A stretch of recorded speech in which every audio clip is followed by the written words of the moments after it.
$1 million നിങ്ങളുടെ കയ്യിലേക്ക് ഞാൻ വെച്ച് തരാം. അതുകൂടാതെ നിങ്ങൾക്ക് ഇതിൻ്റെ ഓപ്ഷനായിട്ട് മറ്റൊരു മാജിക്കൽ കോയിൻ കൂടി. ഈ മാജിക്കൽ കോയിൻ്റെ പ്രത്യേകത എന്താണെന്ന് ചോദിച്ചു കഴിഞ്ഞാൽ, ഇപ്പോൾ അതിൻ്റെ വാല്യൂ $0.01 ആണെന്ന് വിചാരിക്കുക. ഇത് ഓരോ ദിവസവും രണ്ടിരട്ടിയായി മാറിക്കൊണ്ടിരിക്കുക. അതായത് നാളെ 0.02 ആവും, നാളത്തെ കഴിഞ്ഞ് 0.04 ആവും. അങ്ങനെ 30 ദിവസത്തേക്ക് ഓരോ ദിവസവും രണ്ടിരട്ടിയായിട്ട് വർദ്ധിച്ചുകൊണ്ടേയിരിക്കും. നിങ്ങൾ ഏത് ചൂസ് ചെയ്യും? എന്നെപ്പോലെ തന്നെ നിങ്ങളും മിക്കവാറും ആ 1 മില്യൺ ചൂസ് ചെയ്യാനാണ് സാധ്യത. പക്ഷേ നേരെ മറിച്ച് നിങ്ങൾ ആ ഗോൾഡ് കോയിൻ ആയിരുന്നു ചൂസ് ചെയ്തിരുന്നതെങ്കിൽ 30ാമത്തെ ദിവസം നിങ്ങളുടെ കയ്യിലുണ്ടായിരിക്കേണ്ടത് 10 മില്യൺ ആയിരുന്നു. അതുപോലെ തന്നെയാണ് കോമ്പൗണ്ടിങ്ങിൻ്റെ എഫക്റ്റും. എൻ്റെ ചാനലിൻ്റെ കമ്മ്യൂണിറ്റി പേജിൽ ഞാൻ ഇട്ടിരുന്നൊരു ക്വസ്റ്റ്യൻ ആയിരുന്നു, നിങ്ങൾക്ക് സേവിങ്സ് ഉണ്ടോ അതോ ആദ്യം വരുന്ന എമൗണ്ട് നിങ്ങൾ സേവിങ്സ് ആയിട്ട് വെക്കുകയാണോ അല്ലയോ എന്നുള്ളത്. സേവിങ്സ് ഇല്ല, എക്സ്പെൻസ് മാത്രമേ ഉള്ളൂ എന്നായിരുന്നു ഒരാളുടെ കമൻറ്റ്. ഒരാളെങ്കിലും കമൻറ്റ് ചെയ്യാനുള്ള മനസ്സ് കാണിച്ചല്ലോ, അതിൽ ഞാൻ സന്തോഷവാനാണ്. അതിനുശേഷം ഞാൻ നടത്തിയ റിസർച്ചുകളിൽ നിന്ന് എനിക്ക് മനസ്സിലായ കുറച്ച് കാര്യങ്ങൾ പറയുക എന്നുള്ളതാണ് ഈ വീഡിയോ. അത് ലിറ്ററലി വിശ്വസിക്കാൻ പറ്റാത്ത കുറച്ച് കാര്യങ്ങളാണ് എനിക്ക് പറയാനുള്ളത്. ഇൻവെസ്റ്റിങ്ങിനെക്കുറിച്ചും കോമ്പൗണ്ടിങ്ങിനെക്കുറിച്ചും ഒക്കെ പറയുമ്പോൾ ആദ്യം ആൾക്കാർ പറയുന്ന അല്ലെങ്കിൽ ചിന്തിക്കുന്നതായ മുടന്ത ന്യായങ്ങൾ എന്ന് പറയുന്നത് രണ്ടെണ്ണമാണ്. ഒന്ന്, എനിക്ക് പ്രായമായി. രണ്ട്, ധാരാളം പണം ഉണ്ടെങ്കിൽ മാത്രമേ എനിക്ക് ഇൻവെസ്റ്റ് ചെയ്യാൻ പറ്റുള്ളൂ എന്നുള്ളത്. ഇനി ഇതിപ്പോൾ ഓസ്ട്രേലിയയിലുള്ള ഒരാളാണെങ്കിലും അതല്ല ലോകത്തിൻ്റെ വേറെ ഏതൊരു രാജ്യത്തുള്ള ഒരാളാണെങ്കിലും ജോലി ചെയ്യുന്ന ഒരാൾക്ക് $1 ശമ്പളം കിട്ടും. ആ $1 5% അതായത് 5 സെൻസ് എങ്കിലും ആദ്യം തന്നെ മാറ്റി വയ്ക്കുക. റിച്ച് ഡാഡ് പുവർ ഡാഡ് എന്നൊരു ബുക്കുണ്ട്. ആ ബുക്കിൽ പറയുന്ന കാര്യങ്ങൾ വളരെ അച്ചട്ടാണ്. അതായത് നമുക്ക് ശമ്പളം വരുമ്പോൾ തന്നെ അതിൽ നിന്നും എത്ര ശതമാനമാണോ മാറ്റിവെക്കാൻ തീരുമാനിച്ചിരിക്കുന്നത് ആ ശതമാനം ആദ്യം തന്നെ സേവിങ്സിലേക്ക് പോവുക. ഒരിക്കലും ആദ്യം ചെയ്യേണ്ടത് റെൻ്റ് അടയ്ക്കുക, വീടിൻ്റെ മോർട്ട്ഗേജ് അടയ്ക്കുക, അല്ലെങ്കിൽ ഇലക്ട്രിസിറ്റി ബില്ല് അടയ്ക്കുക, അങ്ങനത്തെ കാര്യങ്ങളിലേക്ക് ആദ്യം ചെയ്യരുത്. ശമ്പളം കിട്ടുന്ന ദിവസം തന്നെ അത് എത്രയായിക്കോട്ടെ, 100 ദിർഹമെങ്കിൽ 100 ദിർഹം, 100 രൂപയെങ്കിൽ 100 രൂപ, അതിൽ 5% ആണെങ്കിൽ 5 രൂപ എടുത്ത് സേവിങ്സിലേക്ക് ഇട്ടതിന് ശേഷം മാത്രം ബാക്കിയുള്ള കാര്യങ്ങളിലേക്ക് പോവുക. അതാണ് ആ ബുക്കിൻ്റെ സംക്ഷിപ്ത രൂപം എന്ന് പറയുന്നത്. അത് ബേസിക്കലി കറക്റ്റാണ്. കാരണം നിങ്ങൾ ആദ്യം വരുന്നത് ബില്ലുകൾ അടച്ച് മിച്ചം വരുന്ന എന്തെങ്കിലും ഉണ്ട് സേവ് ചെയ്യാൻ നോക്കിക്കഴിഞ്ഞാൽ നിങ്ങളുടെ മനസ്സിൻ്റെ ടെൻഡൻസി എന്ന് പറയുന്നത് സ്വാഭാവികമായിട്ടും ഉള്ളത് ചിലവാക്കുക എന്നുള്ളതാണ്. നിങ്ങളുടെ മനസ്സുകൊണ്ട് നിങ്ങൾ കൂടുതൽ വഴികൾ തപ്പിക്കൊണ്ടേയിരിക്കും ഇതെങ്ങനെ എക്സ്പെൻസ് ആക്കി മാറ്റാം അല്ലെങ്കിൽ എങ്ങനെ സ്പെൻഡ് ചെയ്യാമെന്നുള്ളത്. ഇനി ഒരു ഉദാഹരണം പറയാൻ കോമ്പൗണ്ടിങ്ങിൻ്റെ എഫക്റ്റ് മനസ്സിലാക്കാൻ. അതായത് ഒരു മഞ്ഞുമലയിൽ നിന്ന് ഒരു സ്നോബോൾ ഇങ്ങനെ ഉരുണ്ട് താഴേക്ക് വരുന്നു. അങ്ങനെ താഴേക്ക് വരുമ്പോൾ വരുന്ന സ്ഥലങ്ങളിലുള്ള മഞ്ഞെല്ലാം ഒട്ടിപ്പിടിച്ച് ഈ ഗ്ലോബ് വലുതായിക്കൊണ്ടിരിക്കുന്നു. കാരണം മഞ്ഞ് വരുന്ന വഴിയിലെല്ലാം കൂട്ടിപ്പിടിച്ച് അവസാനം അത് താഴെ എത്തുമ്പം വലിയൊരു സ്നോബോളായി മാറുന്നു. ഇത് തന്നെയാണ് കോമ്പൗണ്ടിങ്ങിൻ്റെ എഫക്റ്റ് എന്ന് പറയുന്നത്. ഇനി നമുക്ക് കോമ്പൗണ്ടിങ്ങിൻ്റെ കണക്കിലേക്ക് പോകാം. വളരെ ഈസി ആയിട്ട് പറയുകയാണെങ്കിൽ നിങ്ങൾ $1000 ഇന്ന് ഇൻവെസ്റ്റ് ചെയ്തു എന്ന് വിശ്വസിക്കുക. ഒരു വർഷത്തെ റിട്ടേൺ എന്ന് പറയുന്നത് 8% ആണെങ്കിൽ അടുത്ത വർഷം അത് എമൗണ്ട് എന്ന് പറയുന്നത് $1080 മാറും. ഈ $1080 പിന്നീടത്തെ വർഷം നമുക്ക് ഇൻട്രസ്റ്റ് കിട്ടാൻ പോകുന്നത്. അങ്ങനെ ഓരോ വർഷവും നമുക്ക് ഈ കിട്ടുന്ന തുകയിലെ മേളിൽ ഇൻട്രസ്റ്റ് കിട്ടിക്കൊണ്ടേയിരിക്കും. അതാണ് കോമ്പൗണ്ടിങ്. അങ്ങനെ നമ്മൾ $1000 ഇൻവെസ്റ്റ് ചെയ്തിരുന്നു ആദ്യത്തെ ദിവസം തൊട്ട് പിന്നെ 30 വർഷത്തേക്ക് ഒന്നും ഇടണ്ട, ഈ ഇൻട്രസ്റ്റ് മാത്രം അതിൻ്റെ മേളിൽ കിട്ടി 30ാമത്തെ വർഷം ആ തുക $10,000 മാറുന്നു.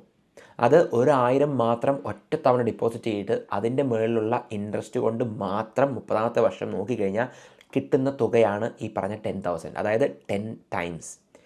ഓരോ ശമ്പളം കിട്ടുമ്പോഴും അതിൽ നിന്നും 5% എടുത്ത് മാറ്റി വെച്ച് കാൽക്കുലേറ്റ് ചെയ്ത് നോക്കിക്കഴിഞ്ഞാൽ നിങ്ങൾക്ക് മനസ്സിലാവും ആ തുക എന്നത് 20-30 വർഷങ്ങൾക്ക് ശേഷം വലിയ ഒരു തുകയാണ്. ഇനി ഓസ്ട്രേലിയയിലോ UK അല്ലെങ്കിൽ ദുബായിലോ ഒക്കെ ജോലി ചെയ്യുന്നവർക്ക് ഒരു മാസം $200 സേവ് ചെയ്യുക എന്ന് പറഞ്ഞു കഴിഞ്ഞാൽ ഓസ്ട്രേലിയ ജീവിക്കുന്ന ഒരാൾക്ക് ഒരു ദിവസം $6 ആണ്. ഒരു $6 ആണ് ഒരു ദിവസം ഒരു കാപ്പി കുടിക്കണമെങ്കിൽ ഇവിടെ ആവുന്നത്. അത്രയും മാത്രമേ നിങ്ങൾക്ക് സേവ് ചെയ്യേണ്ട ആവശ്യമുള്ളൂ നിങ്ങൾ റിട്ടയർ ചെയ്യുന്ന സമയത്ത് നിങ്ങളുടെ കയ്യിൽ മില്യൺസ് ഉണ്ടാവാനായിട്ട്. ഇനി ഇതൊന്നും വേണ്ട, നമുക്ക് റിയൽ വേൾഡ് നോക്കാം. S&P 500 എന്നൊരു ഇൻഡെക്സ് ഉണ്ട്. അത് അമേരിക്കയിലെ ടോപ്പ് 500 കമ്പനികളുടെ ഇൻഡെക്സ് ആണ്. കഴിഞ്ഞ 30 വർഷത്തെ ഓരോ വർഷത്തെയും റിട്ടേൺ എന്ന് പറയുന്നത് ആവറേജ് 10% ആണ് ഈ പറഞ്ഞ ഇൻഡെക്സിനുള്ളത്. നിങ്ങൾ 1994 $10,000 ഈ പറഞ്ഞ S&P 500 ഇൻവെസ്റ്റ് ചെയ്തിരുന്നെങ്കിൽ 2024 അതായത് 30 വർഷങ്ങൾക്ക് ശേഷം നിങ്ങളുടെ കയ്യിൽ എത്തിച്ചേരേണ്ട തുക എന്ന് പറയുന്നത് $174,000 ആണ്. വേറെ ഒന്നും നിങ്ങൾ ഇൻവെസ്റ്റ് ചെയ്തിട്ടില്ല എന്ന് മനസ്സിലാക്കുക. ഒരു വർഷം നിങ്ങൾ 10,000 വെച്ചിട്ടുണ്ട്, പിന്നെ നിങ്ങൾ 30 വർഷത്തേക്കുണ്ട്.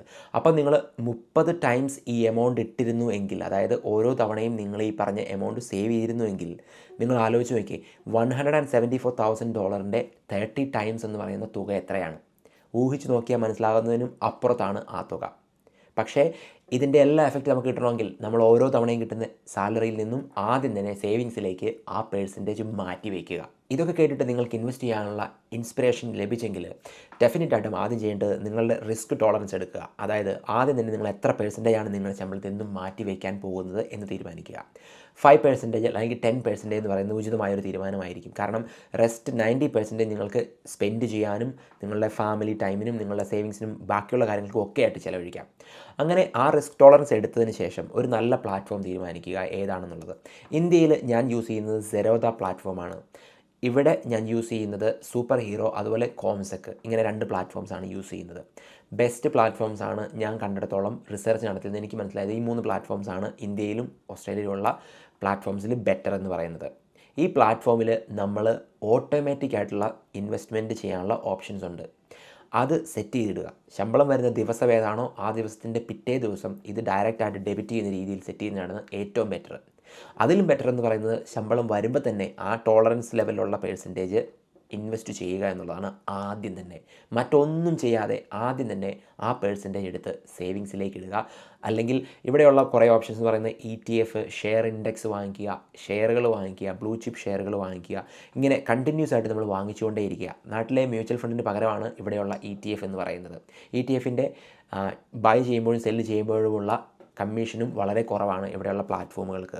ഞാൻ പറഞ്ഞ സൂപ്പർ ഹീറോ പ്ലാറ്റ്ഫോമിന് $2 മാത്രമേ ETF ബൈ ചെയ്യുമ്പോഴും സെൽ ചെയ്യുമ്പോഴും ഉള്ളൂ.